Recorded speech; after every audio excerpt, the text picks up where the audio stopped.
It was another dramatic day of testimony in the Karen Read murder trial. The case's lead investigator, State Trooper Michael Proctor, returned to the stand after sparking controversy earlier this week. Proctor is at the center of defense allegations that evidence and the case were manipulated to frame Karen Read for the death of her boyfriend, John O'Keefe. We have NBC 10's John Maroney joining us live from outside court in Dedham with an update. John? JC, Michael Proctor's testimony is over. He was on the stand for 2 days, and what he had to say could help determine the outcome of this case. Trooper Proctor, have you ever apologized to Miss Read? Objection.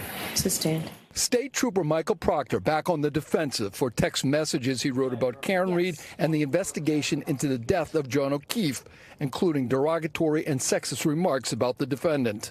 They were juvenile and regrettable. Under cross-examination, Proctor said he told a text group of friends that Read had a, quote, leaky balloon knot, referencing medical problems with her colon. Were you aware at the time that you wrote this that Miss Read had suffered a colectomy surgery, very serious surgery?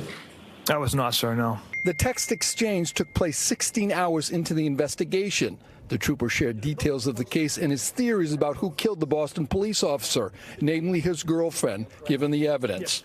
Defense attorney Alan Jackson suggested the text reflect a rush to judgment. Did you, in your mind, have this case wrapped up? Was it cut and dry in your mind? Yes.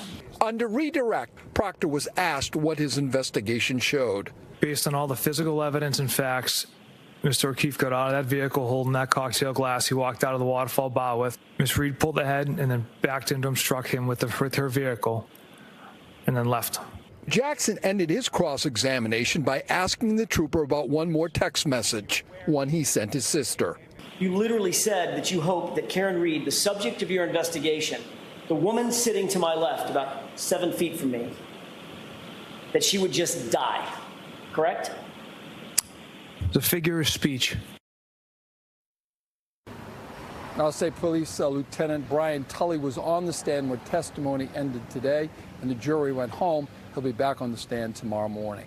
We'll have in Dedham, John Maroney, NBC 10 Boston. All right, John, thank you. And if you missed any testimony, we have you covered every weeknight on Canton Confidential, the Karen Read murder trial. Get a full wrap-up of the day's testimony. We have expert analysis. Plus, you can catch up on anything you may have missed. That's at 7 o'clock right here on NBC 10.